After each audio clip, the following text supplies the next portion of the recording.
हुआ क्योंकि इस बार की जो हार थी स्मृति ईरानी की वो अप्रत्याशित थी। उन्होंने ऐसा सोचा भी नहीं था कि इतनी बुरी हार, और वो भी राहुल गांधी के सामने नहीं बल्कि उनके पीए सोनिया गांधी के पीए रहे किरोड़ी लाल के सामने उनकी हार हुई। दिल्ली में 70 सीटों पर होने वाले विधानसभा चुनाव से पहले बड़ी खबर, क्या मोदी की इज्जत बचा पाएंगी स्मृति ईरानी? और स्मृति ईरानी पर क्या दांव लगाकर बीजेपी ले रही है बहुत बड़ा रिस्क? क्या अमेठी की हार का बदला दिल्ली में ले पाएंगी स्मृति ईरानी? और क्यों एक सवाल खड़ा होता है कि अगर दिल्ली का चुनाव स्मृति ईरानी हार गई तो इनके राजनीतिक करियर पर विराम लग जाएगा।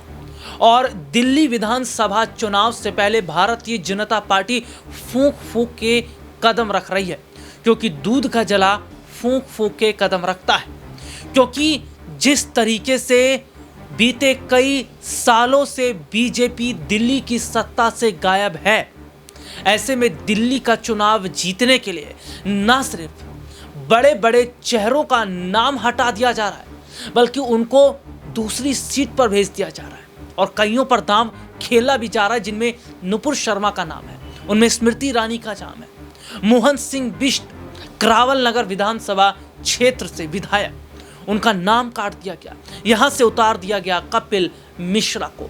लेकिन आज सवाल स्मृति ईरानी पर, क्या अमेठी की हार का बदला दिल्ली में ले पाएंगी स्मृति ईरानी? जी हां, दिल्ली कैंट और ग्रेटर कैलाश, ये दो सीट से उनका नाम चल रहा है, लेकिन यहां से चुनाव नहीं जीत पाती स्मृति तो कितना नुकसान उन्हें होगा और कितनी बदनामी बीजेपी की होगी, और क्या बीजेपी की इज्जत उनके हाथ में? इन्हीं तमाम मुद्दों पर आज हमारे साथ बातचीत करने के लिए मौजूद है हमारे खास सहयोगी अब्बास भाई। अब्बास भाई, आपका बहुत बहुत स्वागत है इस प्रोग्राम में आपका। और इधर उधर की बात आज अब्बास भाई हम नहीं करेंगे, आज हम बात करेंगे इज्जत की। आज हम बात करेंगे जो इज्जत दांव पर लगी है, जो साख बीजेपी की दांव पर लगी है। और अमेठी में बहुत बुरी तरीके से स्मृति ईरानी को हार मिली, उसके बाद स्मृति ईरानी गायब रही मीडिया से। अब फिर चर्चाओं में स्मृति ईरानी, क्योंकि खबर है कि बीजेपी उन्हें उतार सकती है चुनावी मैदान में। और अगर बीजेपी उन्हें चुनाव में उतारती है तो आपके हिसाब से क्या बीजेपी की इज्जत वो बचा पाएंगी, अपनी खुद की इज्जत बचा पाएंगी, या राजनीतिक करियर अब खत्म होता है स्मृति का नजर आ रहा है? देखिए, सबसे पहले तो मैं ये बताना चाहता हूँ कि अभी तक जैसे बीजेपी ने 59 उम्मीदवारों का ऐलान दिल्ली के अंदर कर दिया है, अभी तक तो स्मृति ईरानी का टिकट नहीं दिया गया है, उनको नहीं दिया गया है। उनकी पहली लिस्ट आने से पहले से ये चर्चा चल रही है कि दिल्ली चुनाव में स्मृति ईरानी की एंट्री हो सकती है, लेकिन अभी तक देखा गया है कि 59 सीटों पर प्रत्याशियों का ऐलान करने के बाद में भी स्मृति ईरानी का नाम कहीं न भी सामने नहीं आया है। हालांकि स्मृति ईरानी एक्टिव ज़रूर हैं और दिल्ली में चुनाव लड़ने की संभावनाएं काफ़ी समय से जताई जा रही थी, लेकिन उसके बावजूद बीजेपी ने उनको टिकट नहीं दिया। अब सवाल ये बनता है कि सिर्फ 11 ही उम्मीदवार बचे हैं, क्योंकि 70 सीटें ही तो हैं दिल्ली के अंदर, 11 उम्मीदवार बचे हैं। इसके अलावा चर्चा ये भी चल रही है कि उसमें से कुछ सीटें जेडीयू को देने का फैसला भी जो बीजेपी है वो कर रही है। इसके अलावा चिराग पासवान अपने उम्मीदवार उतारने जा रहे हैं। उन्होंने कहा कि आप अगर कुछ सीटें दे रहे हैं तो ठीक है, वरना मैं अपने उम्मीदवार अलग से उतारने वाला हूं। तो क्या चिराग पासवान को भी बीजेपी सीटें देगी, ये इस पर भी जो सवाल खड़े हो रहे हैं। तो ऐसे में बहुत कम समय है अब दिल्ली के अंदर बचा हुआ है। सबसे पहले तो बीजेपी ने अपने प्रत्याशी को उतारने में बहुत ज़्यादा देरी की। जैसे कि आपको पता है, आज हम 14 जनवरी को ये शूट कर रहे हैं, 14 जनवरी आज हो चुकी है और मात्र 17 जनवरी तक ही नामांकन दाखिल किए जा सकते हैं। तो यानी कि दो दिन का समय तो बीच में बचा हुआ है।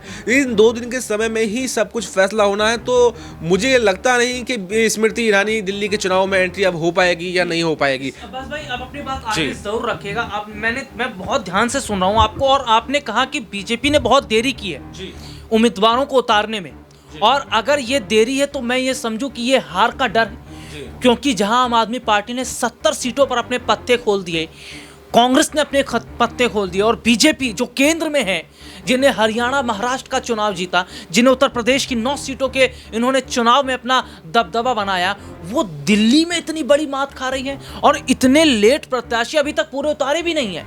तो ये हार का डर है। और क्या बीजेपी मान रही है कि इनको बहुत बड़ा झटका दिल्ली में लगेगा, इसीलिए ये लोग निगेटिव कैंपेनिंग आम आदमी पार्टी के खिलाफ चला रहे हैं?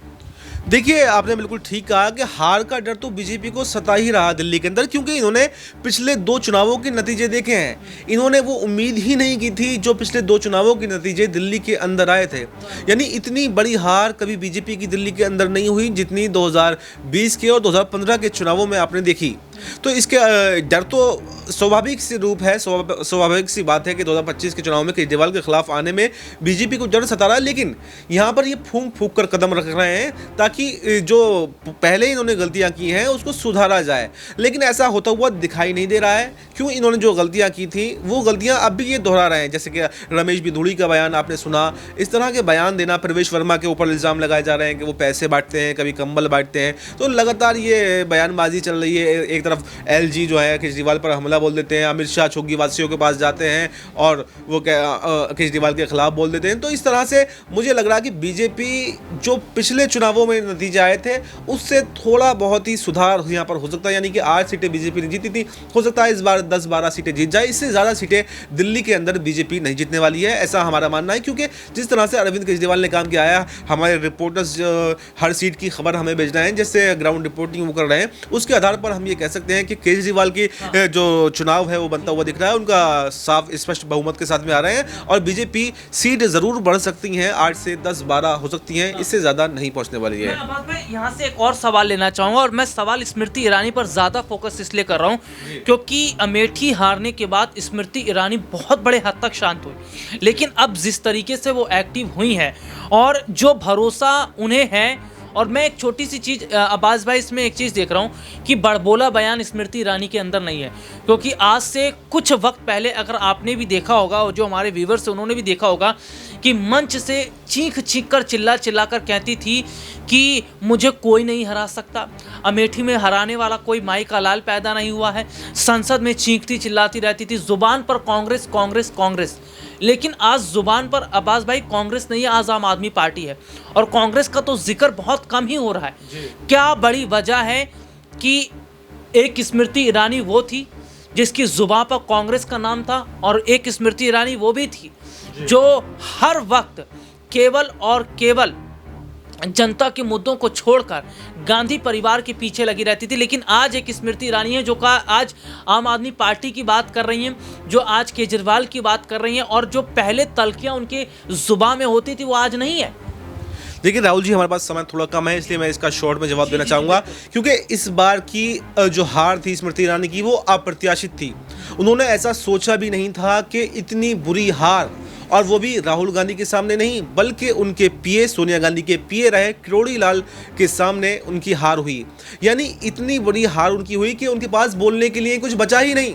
एक तो ये होता है कि बोलने के लिए आपके पास से आप बोल नहीं रहे हैं, लेकिन इस हार ने उनके वो लफ्ज़ ही छीन लिए उनके मुंह से जो वो बोला करती थी। अब वो किस चीज़ को लेकर के हमला बोलें? अब राहुल गांधी से मुकाबला था ही नहीं। राहुल गांधी से अगर हारती तो शायद वो सम्मानित हार उनकी होती, लेकिन जिस तरह से उनके सोनिया गांधी के पीए से वो हारी हैं तो ये अपने आप में स्मृति ईरानी के ऊपर एक तमाचा लगा है और उस तमाचे से वो अभी तक उबर नहीं पाई हैं, यूँ कह सकते हैं। और इस दिल्ली चुनाव में वो उसका बदला लेने की कोशिश कर रही हैं, बदला लेने का कोशिश कर रही हैं, मतलब एक्टिव होने की कोशिश कर रही हैं। जब से आपने देखा लोकसभा के चुनाव हुए हैं स्मृति ईरानी खामोश हैं, कोई भी एक्टिव नहीं है, कोई भी बयान उनका नहीं आया है। और वो ये अब समझ भी चुकी हैं इस हार से कि हमें बड़बोलापन नहीं करना चाहिए, हमें बड़े बड़े बयान नहीं देने चाहिए, बल्कि साइलेंट तरीके से अपना काम करना चाहिए। और इसीलिए दिल्ली चुनाव में अभी तक आपने देखा है कोई भी बड़ा बयान स्मृति ईरानी की तरफ से नहीं आया। शायद उनको अपनी हार से ये सीख मिल चुकी है कि बड़बोलापन जितना कम किया जाए उतना ज़्यादा बेहतर है। क्योंकि आपने देखा था राहुल गांधी भी पहले नरेंद्र मोदी जी पर आक्रामक तरीके से बोला करते थे, लेकिन आपने देखा पिछले काफ़ी समय से राहुल गांधी ने अपना रवैया बदल दिया और सीधे नरेंद्र मोदी पर हमला नहीं करते हैं। तो यही अब स्मृति ईरानी भी सीख रही हैं कि किसी पर डायरेक्टली सीधा बड़ा बयान नहीं देना, बल्कि साइलेंट तरीके से अपने काम करता रहना है। और ये देखिए बहुत बड़ी बात अब्बास भाई ने बताई कि आखिरकार क्यों नरमी आई है स्मृति ईरानी की बातों में, क्योंकि जो घमंड स्मृति ईरानी का टूटा उसके बाद वो ज़्यादा बातें इसलिए नहीं कर रही, कहीं आकर यहाँ से भी चुनाव हार जाती हैं तो इनका बड़बोलापन है और ज़्यादा खत्म होगा। लेकिन क्या स्मृति ईरानी अपना राजनीतिक करियर आगे बढ़ा पाएंगी या दिल्ली चुनाव में ही सिमट जाएगा? इस मुद्दे पर आपकी क्या राय कमेंट करके ज़रूर बताएं। फिलहाल आज के इस प्रोग्राम में इतना ही, आपसे फिर दोबारा मुलाकात होगी, तब तक के लिए इजाज़त दीजिए।